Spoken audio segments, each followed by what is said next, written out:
everyone, welcome to the Horror Room. I'm Travis Bruce, and today we're doing another indie horror spotlight. I have with us today he's a producer and a writer on a new horror flick that's coming out soon, and it's called The Night Watchman. I have with us Ken Arnold. Ken, welcome to the Horror Room. Oh, thank you so much for having me. This is fantastic. I love being here. Yeah, Man, we actually met at the Fright Reads convention. that is correct. The book, yeah, we met there and we talked, and you were on, and I was like, "Come on the show," and you're a fellow Marylander as well. I was like, "This is perfect." Yeah, I mean, it was a great convention. It was just right up the highway for me. Up 97, right by the airport. Not too far, Benfield Road, right there. And I always love going to the conventions here in Maryland because the horror fan base here is fantastic. There's so many great people in the community, the horror community, and just when we go to those things, they're just amazing. We love doing them. So the more the merrier, because I would do them all year round if I could. I'm the same way. Like I try to go as many as possible, and it's amazing because it seems like we're getting more and more each year, which is fantastic. And horror reads is growing. It started out really small, and this year it blew up a little bit this year. And next year they're even looking for a bigger venue, which is going to be great. Wow, I'm definitely excited. Now, so tell our audience and myself a little bit about The Night Watchman. Well, The Night Watchman, I have the crew T-shirt here. You can see that. If you guys are watching this podcast or if you're listening, I apologize, but I have the Night Watchman crew T-shirt on. And actually, it's not a newer movie. It's been out for a little bit, so it's been out for a while. The Night Watchman, it's a horror comedy. So kind of in the vein of Shaun of the Dead, and it takes place in the Baltimore Gazette, the fictional Baltimore Gazette, because there is no Baltimore Gazette. No. It's a tabloid paper in Baltimore that gets a delivery that should have been delivered to Hopkins, the medical center, right? Wow. So it gets delivered to the Baltimore Gazette, and it's a coffin. Well, inside the coffin is something that these security guards who don't want it in their building, but they accept it anyway. They do a little trade with the delivery guys. They accept the coffin and they watch it overnight till the next day. But what's in the coffin, they have to survive till the next morning. So it's they get trapped in the building with other members of the Capitol Gazette. That sounds amazing. Now, did you do all the filming in Maryland? Yes, we did. We shot everything in. We called it the Baltimore Gazette, but it was actually the Annapolis Capital Gazette, which is an actual newspaper. And they had just left. The Baltimore Sun bought them out, and they had just left their printing facility in Annapolis here, and it was a movie studio, our own private movie studio for a month and a half. And they left all the stuff in it, so we didn't have to decorate it. We just used what was in the building. It was amazing. And, it originally didn't take place in a newspaper facility, but once we locked in the location, we rewrote the script, so it took place in a newspaper facility. Now, how long did it take you to write and come up with this idea? It actually didn't take long to come up with the idea. As a matter of fact, one night I was sitting around, and my writing partner and I, we call each other late at night drunk. It's best I'm doing, right? Yeah. So I called him one night, like 2 a.m, and I'm like, dude, I got this idea. Because I had a studio up in Baltimore, a photography studio at the old Broom Factory down in Canton. On Boston. Yeah, I used to have a photography studio there, and I said, we got to do a thing where security guards get trapped in an old broom factory or something, and they can't get out overnight, and they're trapped in there with vampires or whatever. And he goes, you know what? Yeah. So I gave him the story idea. He came back within 5 days, had a 90-page script fleshed out, and then we just took that script and we tweaked it and rewrote it. It took us about 2 weeks, and then we just started pitching the idea to people. So... amazing. Because there's not a lot. So as you know, I do a lot of interviews with indie horror filmmakers, and there's not that many coming out of Maryland, which I'm shocked. Are you sure about that? Well, I haven't ran into. I ran into one. So Okay. far. Okay. Yeah. You've only run into one. See, I'm in that community. I can introduce you to a ton. Really? So yes, I can introduce you to Jason Tuthill. He just did a film that just came out, Wind and Bone. There's a bunch of filmmakers out of Frederick that they produced 5 within the last, and I'm going to talk about them as the show progresses, but they produced 5, and the 3 of them are going to release. And 2 just released, Satanic Hispanics and Gesture, and then the one that I starred in last night at Terrace Lanes is coming out in January. We're going to talk about that too. Wow. So Okay. I'll introduce you to all these people because they would love to come on your show and talk about their projects. I guarantee you. Yes, because I will love, being in Maryland. I will love to promote Maryland filmmakers, and The indie film scene is pretty strong here in Maryland, and what we'll do is we'll get you looped into it, man, because once you get looped in, you'll know what's going on. You'll know who's doing what. You'll know who, Eduardo Sanchez lives here. He did the Blair Witch Project. He directed that. yes. So the Satanic Hispanics film I just mentioned, he directed me in that as well. And he's got a great track record of horror films throughout the years. And that's amazing because Maryland does, with the Baltimore, Maryland area, the DMV has a lot of horror fans, and I mean that's why so many horror conventions are coming here, because it is a heavy populated horror fan base. It is absolutely. What you got to do is you got to come out, because I set up an indie film networking event in January out in Frederick, and Whoa, okay, it's a free event, and I guarantee you all those guys will be there, all those guys and gals, because there's they all direct and they're all involved, man. So you got to get out there. I'll be there, man. Yeah, Frederick is only like a 40-minute drive from me, which is not that 40 bad. minutes straight out 70, man. Mm-hmm. You hit the Beltway, hit 70, you go straight out 70, 45 minutes, you'll be there. It's going to be at Il Forno Pizzeria and Vanish Brewing, the brewery they just opened up there. And it's going to be great. Already I put it out and there's like 150 people already coming. So Wow. All right, man. I'll be there.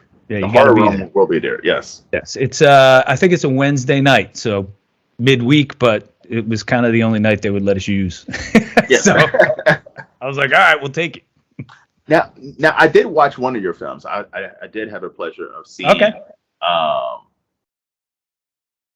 It was the horror volume. With the Comedy puppet. farce. Yes. Absolutely. The puppet was there at Fright Reads. Yes, Ferkley, the puppet Yes. Ferkley. Yes. Yeah. That was a fun movie. And by the way, it's on streaming on Tubi. Mm-hmm. Definitely check that out. Now, No, go ahead. Yeah. Now you do have a lot of other projects that you're working with. Mm-hmm. You mentioned one of which is a town called Purgatory. Mm-hmm. Tell us a little bit about that one. A Town Called Purgatory is a horror western, and now that's a straight horror film. It's you can call it a monster movie, right? It has some elements to it that are western, obviously, because it takes place in the Old West, but it is more of a horror monster movie. We shot it in Austria during COVID. So we were in just south of Vienna, Austria, which is kind of crazy. Who would think you would ever shoot a Western in Austria? We call it a schnitzel Western, right? Because you heard the spaghetti Westerns, it's a schnitzel Western. But we had a great time over there. They had an old Western town that used to be an amusement park, which over there in Austria, they love the Old West. They love the United States and the American Old West. They really do. There was a guy there who lived 20 minutes from the set who had props. You wouldn't believe the amount of props. All authentic Old West American. It was amazing. It was amazing what this guy had. And we were lucky to have found him, and he worked on the film with us. He's actually in the film. He plays one of the characters in the film as well. So now being a actor as Mm-hmm. well as being a writer and a producer, do you think it's helpful by being on both sides, having been on both sides of the camera, Is it helpful for me as an Yes. actor? As an actor, absolutely, because I understand what's going on. I understand why the DP's doing what he's doing. I understand why they lit it that way. I know why the sound person is standing where they're standing. And, you know, sometimes when I go on these other sets, I go on like a show like HBO, or, you know, I go on a House of Cards or something, and I'm already standing and in position where I should be before they tell me. They go, you know, how do you know that? And I said, well, I've been paying attention. You know, I've been doing this for 30 years. So I've been paying attention. And what I'll do is, like, I'll do things when they move the camera. I'll make sure that I move with them and sync, and I do all this stuff. And they're like, dude, you need to work with us all the time. And I'm like, yo, I wish. Just tell them to hire me more. Because I mean, even on the other side, as a producer or even as a director, to have that acting background, I'm assuming it gives you a little appreciation for what actors and actresses do.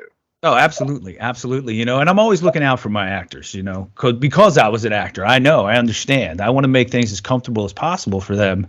As a producer, I want to give them, you know, everything that they need to be a success, everything they need to be relaxed so that they can go out and do the best possible job, because obviously we all want to produce the best possible film.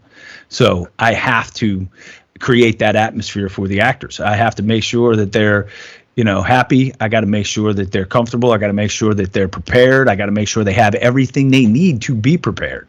So, yeah, it helps. You know, I started in acting. I moved into directing, producing, writing, but both helped me in this career. And you know, I love both angles too. I love being behind the camera, and I love being in front of the camera. I can just imagine that it's definitely useful to have both of those skills in your head and have those experiences. Now, being in the DMV, making a film. Now, the DMV, for most people don't know, that's DC, Maryland, Virginia. But there's a lot of artistic talent. I mean, you have Micah in Baltimore, which is one of the biggest, best art schools in the country. Does that make it a little easier when it comes to finding actors and actresses and talent? Absolutely. Absolutely. You know, on the Purgatory, we had Micah graduates working on that. So in post-production, they didn't go with us over to Austria, but, you know, when we brought back here and we were doing our sound mix, when we were doing our special effects and our titles, our opening credits and our end titles, we had Micah graduates who were working on it. Yeah. We hired them to do the work, and they did an outstanding job. Fabulous. It's amazing. Because the other filmmaker from Maryland, I asked him that, and he was like, "Oh no, never even thought of that." I was like, "Wow." I mean, because even in DC, you have American University that has a huge filmmaking and acting and theater program. I mean, so it's all right there. American University. And it's you can't see it. It's just off screen. There's a poster right next to me right here. It's a film called Mary Mary that I did at American University in 2000. It came out in 2001. Stars John Bernthal. You know John Bernthal? Yes, the Punisher. The Punisher, exactly. Yes. John Bernthal at American University. Nice. So I did one of the coolest independent films. It's shot on film. It looks fantastic. And it was done at American University. And it was one of the early films of my career. And I got to work with John Bernthal. It was great. So win-win. Yeah, win-win. And then I got to work with him again 3 years ago on the new show for HBO, We Own the City, when he came back. Yeah, so I was in that as well. And I saw him in the trailer getting his makeup. I was getting my makeup done. And it was like we hadn't skipped a day. He saw me and he was like, "Ken, oh," you know. I was like, "Dude, I haven't seen you in 20 years, man." And obviously you're a big star now. So, but he remembered me, which is great. He's a great guy. Love that guy. Nice guy. I actually met him at Monster Mania in Hunt Valley a couple of years back. Just a nice guy. Yep, he's fantastic. And he loves the Baltimore area too. He's from here. Is he from Baltimore? He's not from Baltimore. He's from Maryland. From Maryland, okay. He grew up in, I believe it was Cabin John, Maryland, which is just outside of D.C. But he's a huge Orioles fan. You know, he loves Maryland. He comes back here as often as he can. So, yeah. That's awesome. So, when it comes to right now, the big thing is, as an indie filmmaker, you can get your work out there. It's not. I'm saying it's easy, but it's easier now because with streaming services like Tubi, Plex, and Reel, it's a lot easier to get your work out there and in front of people who normally wouldn't see it. Mm-hmm. But do you also think that now that there's so much content that's being put out there that it's kind of watering down the movie making? It is, to a point, but it's also it's a double-edged sword, right? Mm-hmm. So in some ways it helps filmmakers, and in other ways it hurts filmmakers because of what you just said. There's so much noise out there. But here's the thing with indie filmmaking, and if you make a good film, it doesn't have to be the best looking quality. It doesn't have to be, you know what I mean? But if you make a good film that tells a good story, people are going to find it, and people are going to talk about it, and people are going to see it, and they're going to spread the word, and it's going to grow in popularity, and people are going to enjoy it, and they're going to watch it. They're going to find it. That's true. Right. But if you're not, and don't get me wrong, in filmmaking, I've seen filmmakers go from their first film to making blockbusters, right? And their first film, you watch it and you go, wow, this is barely watchable. Yeah. Right. But that's the thing. That's the process. You've got to do it. You've got to learn. You've got to get out there. That's how you get better as a filmmaker. And you start in the indie level, and then you just work your way up. And I've seen it happen 1,000 times. Filmmakers start out small, and all of a sudden, the next thing you know, they're directing a film in LA or New York or wherever. But it happens, and it can happen. And I'm glad that there are these options out there.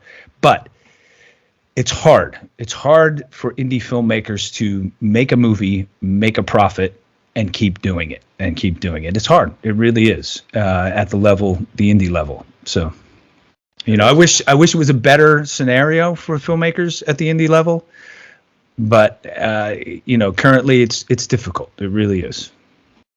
So, and I totally agree. And I mean, look, before I started doing the interviews with indie filmmakers, I was always been a huge Tubi fan, and Tubi has a lot of gems that are on there, especially in the horror realm. But there's a lot of stuff on there that you have to it is so much it's so much horror indie films out there that you have to.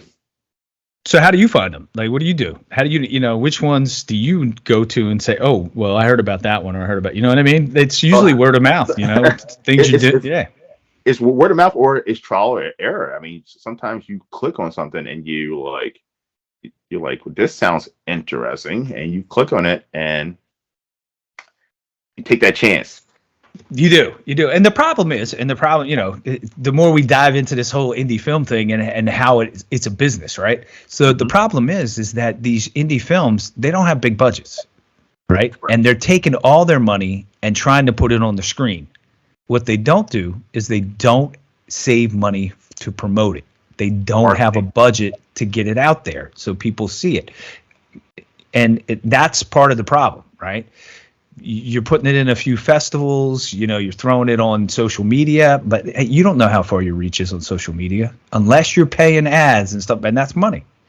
It's all about promo, and it's all about money. And then after a while, it kind of dies down. So, that's the problem in indie filmmaking, and I've been guilty of it myself. I didn't save enough money for promo. I put it all on the screen. Film looks great. I got, James Remar in The Night Watchmen, but, I was like, whoops, forgot to save money to promote the damn thing. So, and I'm a marketing guy, and I totally agree with you. And even at Fright Rates, there's a lot of independent authors there, but I was shocked to see your team there, indie filmmakers. You guys had a booth there. You guys were approaching people, greeting them, telling us a little bit about what you were doing. And that's something that that's promotion, that's marketing. You have to do that, especially in the indie where you don't have that big machine pushing your work out there. Exactly. Those are the things that we can afford to do. We can afford to rent a table at a convention like that. And we went out and we bought, the things that we need to sell or hand out or whatever it is. And it doesn't cost us that much. And we're not there. It's not for us to make money. We're not there to make, riches. This isn't where we're going to make all our money on this film. What we're doing is we're gaining exposure. And people are putting our pictures with them on social media. They're saying, hey, I stopped by this booth of the Night Watchman. You need to check this film out. And that really works for us. And it works when we go to conventions in New Jersey, Rhode Island, Virginia. We go to conventions in Pennsylvania, all over the place. And when we're there, it's amazing when people come from wherever. We had people from Texas, California, come up to us and say, I saw your film, I loved it. And they could quote lines from the film. So we knew they saw it. It was amazing. So it's really cool to go to these conventions, promote like that, and really get to talk to people who are the fans. I love it. It's the greatest feeling for me that somebody loves my film. Exactly. It's that one-on-one, boots on the ground marketing strategy. Because, I go to conventions a lot for my channel and just for fun. And I go up to every single vendor. I go to every single booth to see, hey, what do you got going on here? What's this? And people like doing that. People like to have that personal interaction. I tell the story about the Terrifier guys.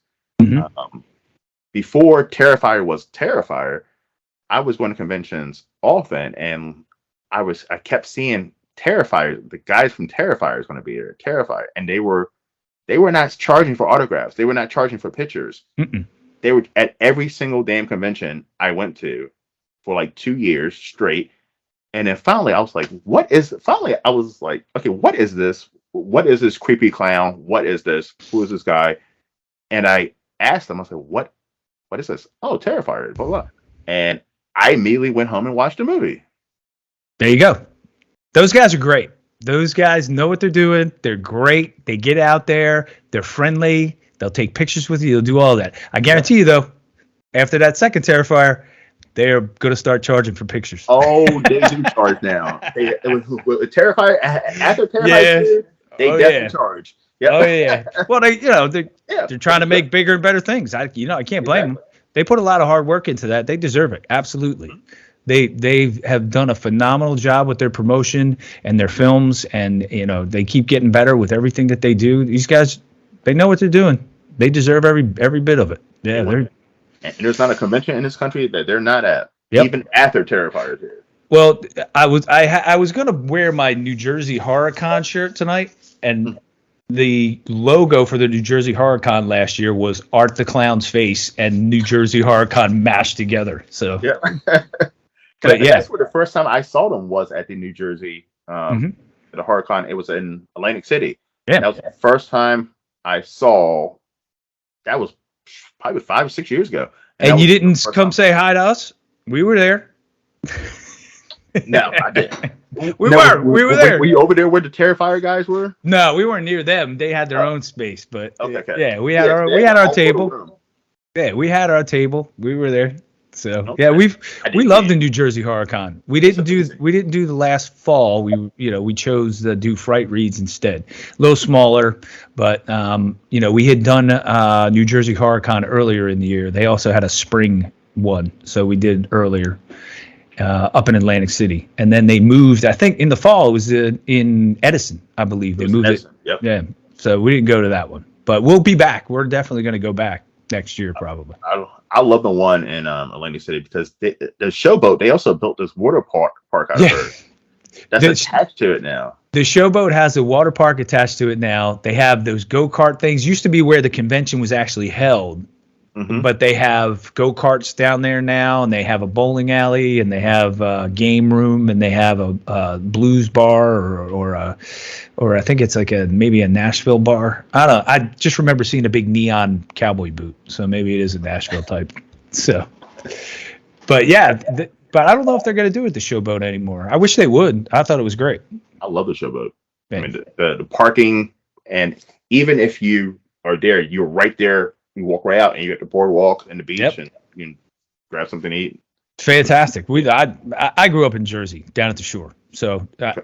We had a house in Ocean City, which is just south of Atlantic City. We were there all the time. So I love Atlantic City. I love being down at the shore in Jersey. Fantastic.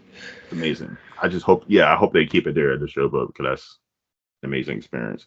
Now, um, there was a new convention this year, and I didn't get the chance. It was a book convention in Maryland. I want to say it was over in Hanover. Was it a book convention or was it a horror convention? Horror on Main was new, and I went to that one. We went to that one because I knew the organizer, and it was a new convention, and it was their first year, and I was like, all right, well, I'll jump on board and we'll come out and support you guys. It was a good convention. They did have good guests, but the problem is I think they chose a weekend that wasn't the best weekend. It was right before Memorial Day, or it was Memorial Day weekend. Okay. So, and everybody goes away on vacation or, whatever. And it was, the attendance wasn't as great as we were hoping. But they've made adjustments. They're finding a new facility, and I really think that they're going to do way better year two. And it's going to be nice. They were pretty organized, but it was just a rough weekend. When I signed up for it, I was like, I don't know. Memorial Day weekend is going to be tough. So, but we still met a lot of great people. Yeah, we had a blast. So I couldn't get in there because it was Memorial Day weekend. And it was definitely on my list. But I'll definitely check it out next year. And Monster Mania is also moving down to downtown Baltimore, so that's gonna be tough. Yeah, well, Horror on Main and Monster Mania was the same hotel. Hunt Valley. Yes, in Hunt Valley, that hotel's going away. Gone. Yep. Yeah. So they had to find a different place. So I don't know. The Monster Mania, that's always tough to get in because by the time I sign up for it, all the tables are gone. So and that happens every year to me. I'm like, I'm late again. Go. So. And I love my Monster Mania, but it's just so since the first time I went to now, it's just so crowded. It's just so many people. I would love that because I could tell them about all my films. It'd be fantastic. I mean, as a fan, yeah. Right? I mean, it's hard to just navigate to get your autographs, speak to the vendors, because I love supporting the vendors as well as the celebrities who are doing stuff. Oh yeah, absolutely. I always walk around and try to buy stuff, cool. So I see something cool, I'm like, oh, I like that, and and I've met so many cool vendors that I'm friends with now from all the conventions that we went to, and then when I see them at other conventions, we hanging out tonight? What are we doing? Yeah, so it's a lot of fun. It is. And majority of them are actually subscribers of my channel. Like there's a married couple, and they make these really cool snow globes. They're horror themed snow globes, and every year when I see them, I always get a whole collection of them now. But I just love the vendors. I love horror conventions. But when they get to the point where they start getting Kiefer Sutherland and it's just there's no parking and it's crowded. Yeah, it gets tough. It's tough. Yeah, it gets tough because you're waiting in line for hours, and then all of a sudden the stars are like, yeah, I'm done. And then you're just like, what? That's why I came here. And that's what happened to Kiefer Sutherland. Like, people were waiting outside for hours, and he was like, I'm done. And that's tough. The whole day. Yeah, that's tough. That is tough. So. All right. So we're going to always go shoot over to, you also have another project that you're actually a star in acting in, and that's called Last Night at Terrace Lane. Last Night at Terrace Lanes, shot in Frederick, Maryland, at a bowling alley there called Terrace Lanes that was closing down, got sold, and they were just like, hey, the owners were like, look, you guys want to shoot something here before we close it down for good. You guys can have access to it because it's empty. And the producers out in Frederick were like, sure, we're going to do a horror movie. I would say it's a horror comedy. Last Night at Terrace Lane's in the vein of like a Bruce Campbell type of a comedy. It's directed by Jamie Nash, who is actually a writer-director from Maryland. He lives in Columbia, Ellicott City area. He has written many horror films. He's written a bunch for Eduardo Sanchez, and he has directed things. He's actually even done Christmas movies for Nickelodeon. He's written Christmas movies, and you can watch them every year. So Nickelodeon. But his main thing is horror, Jamie Nash, and he's a great writer. He teaches for Save the Cat. It's a script writing software and books, Save the Cat, and he teaches for them. and he lives in Maryland, and he directed Last Night at Terrace Lanes. Love working for Jamie. It has Francesca Capaldi in it. She's from Disney. So the show, what show is she? I don't watch Disney. My kids know. Okay. Dog with a Blog or whatever it's called. She's starred in that, and she was great. She plays my daughter in the film. But horror comedy. It's about again, it's everybody gets trapped in this bowling alley, and there's a monster, so to speak, that comes to get them, and we got to survive the night in the bowling alley and make our way, make it to morning. So, and that sounds so much fun. By the way, the Frederick area is up and coming. Like, they're killing it with films right now. Satanic Hispanics, the one that I did a year and a half ago, came out this September in theaters. Yeah, and that's why we couldn't do this podcast earlier, is because I was on strike. Yeah, I couldn't talk about anything. I couldn't talk about Satanic Hispanic, but it came out in theaters in September. It is now available on video on demand. Satanic Hispanics. It's an anthology, all by Latino directors, and it's fantastic. It's fun. It's a fun film, really well made. It's got Pedro from Napoleon Dynamite. Oh, really? Yeah, he's the storyteller, the main guy that kind of weaves all the stories, because it's an anthology. He's the guy that weaves all the stories together. So he's in it, and it's really well done. If you haven't seen Satanic Hispanics yet, find it on demand. It's on all the services. You just type it in, it'll pop up, and check it out. It's an hour and a half long. It's a lot of fun. So I'm in the second story. So second story. Okay. Yeah, but I mean, Frederick. I love the Frederick area, and it seems like more and more young people are moving to Frederick. Oh yeah, and more and more is happening there. Like the film production is taking off. The production company out there is trying to do another 5-6 films in the next 2 years. So things are happening. Jordan Miller's out there making movies. I don't know if you know Jordan Miller, if you ever met him. He does a podcast as well, a horror podcast, but he's also a filmmaker. But he's out there making horror films. He worked on that the one I just told you about, Wind and Bone. He worked on that. He was the DP. And he did sound for Last Night at Terrace Lanes. He was one of the audio guys on set.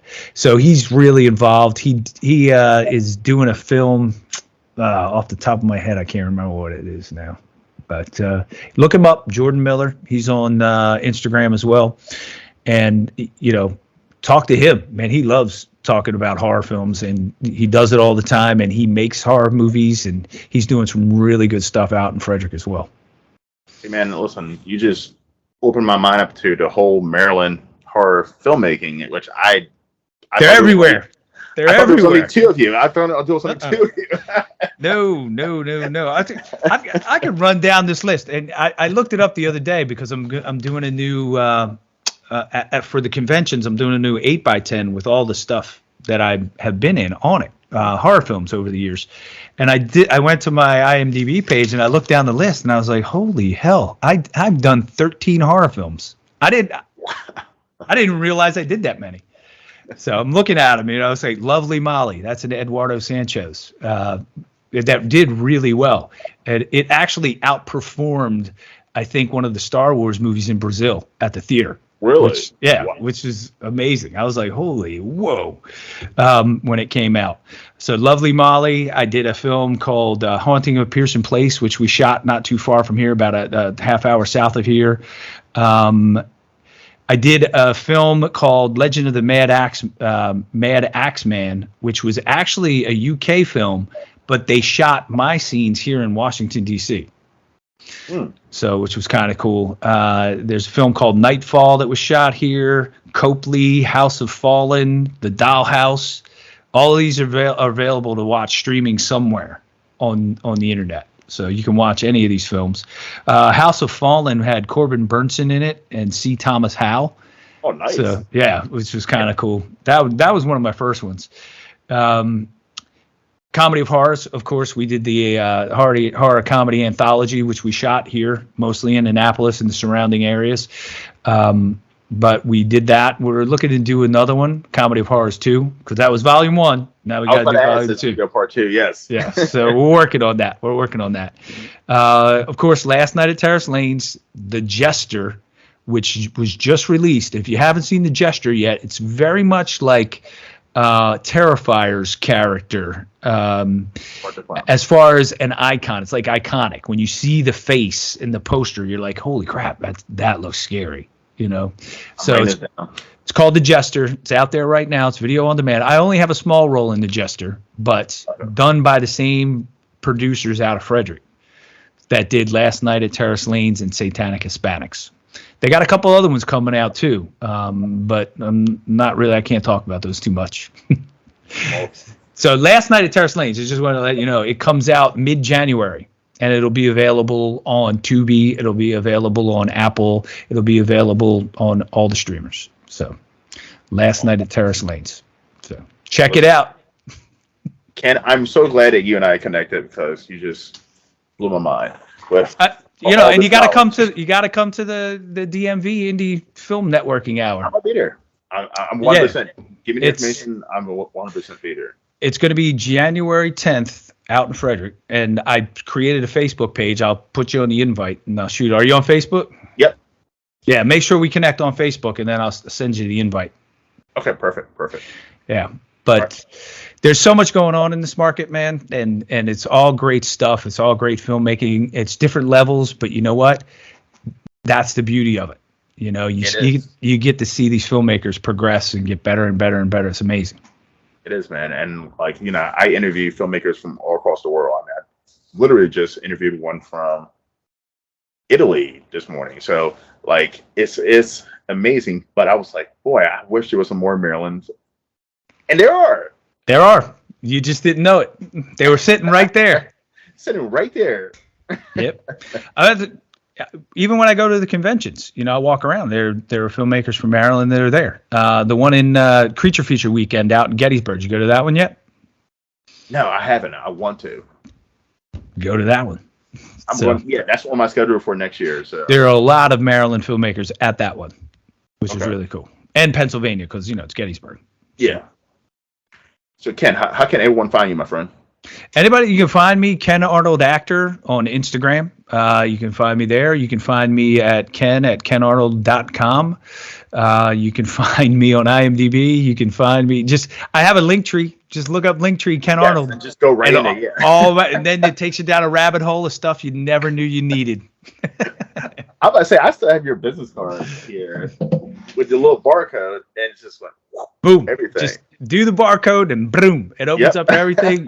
You can learn about my professional baseball career if you want. You can go down that rabbit hole. You can go down the morning roast show I did on YouTube. I did that during COVID. I did it for 100 days straight. I just got on the thing and I would just drink coffee and just have fun, man. We just laugh for 20 minutes. I'd set a timer. That's it. We're doing it for 20 minutes. Boom. And every Friday, my wife would come on. She would never come on camera, but she would sit off and bust my balls the whole time. And I'd be like, really, hon? Really? So we had and the power is the technology, Ken, because when you and I met at the convention, you handed me your card, I scanned, and then I handed you my card, you scanned, and we had all of our information.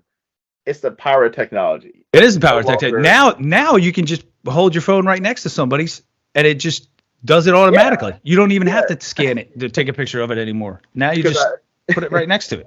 Because I have that little dot card. I don't have, it's just one card. But anytime I meet anybody, they want to know about a horror room, boop, and all my, Instagram, TikTok, all that stuff is right there. Bing, bam, boom. Pops right up. Amazing. There you go.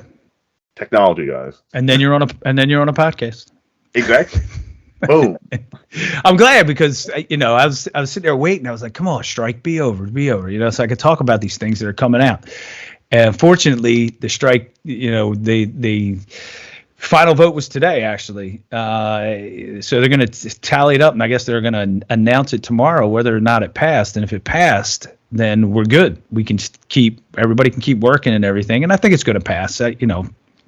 it might not, but I think it's going to. It wasn't the perfect deal, but it got some pretty good points in there. So, we got to get back to work. I'll tell you that right now. Eventually. I mean, even for like movie watchers. Yeah. And the good thing is, since they announced that they had a deal, auditions are starting to come in. Good stuff, which, I just got one right before I came on here. I was, I can't say anything what it is, but a really good one just came in and I was very happy about it. Nice. So we'll see. We'll see where that goes. Well, Ken, I'm going to see you in January. So it's definitely, I'm going to see you in January. Listen, cool. If you ever want to come back on and promote anything, you're more than welcome. Oh, awesome. Yeah, absolutely. Absolutely. And let's stay in touch, and I'll give you other guys' names that you can reach out to and get them on your show as well. Jamie Nash would be a great guy to get on your show. He's love it, man. Great interview. Eduardo Sanchez is getting a little big for his britches, so I don't know how I can get him for you, but I'll try. I'll try to get him for you. Now, he's a good dude. I appreciate it, man. He's a good dude, and he's got big britches because that guy's 6'8". Wow. I'm 6'4", so yeah, he's bigger than me. Yeah, he's 6'8", and Jamie Nash is 6'7". So they're both really tall guys. The first time I met them, we were all sitting at a table, and they stood up to say goodbye, and I was like, "Holy hell!" I was like, "What's going on?" Because it's rare that 6'4" that I don't look up to people. I'll be looking up to those guys. I'm 6 foot, 6'1". I'm just like, wow, these guys are big. So. They keep me in line on set. That I don't get out of line. But everyone, please check out my man Ken Arnold. Please check out his work, the Night Watchmen. Check out the town called Purgatory.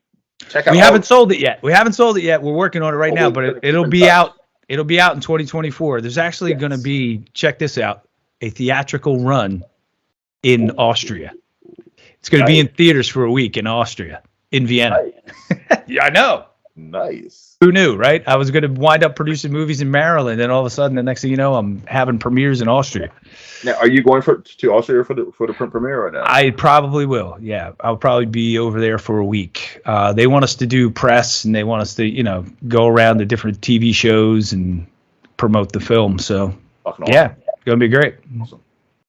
Hey, I'm looking forward to it. I'm looking forward to a lot of things because, COVID and then the strike and everything was kind of shut down, and now everything's opening back up, and it's going to be great. I got Last Night at Terrace Lanes coming out in January. We're going to be doing new films, new horror films. We got ideas. We got a ton of ideas. So it's just a matter of execution now, getting them out there. So keep it rolling, man. Like I said, you're more than welcome to come on to promote anything, man. Well, thanks for having me. I appreciate it. I really do. All right. Well, everyone, thank you for coming to the Horror Room. I'm Travis Bruce. I'll see you guys next time. Thanks, Travis.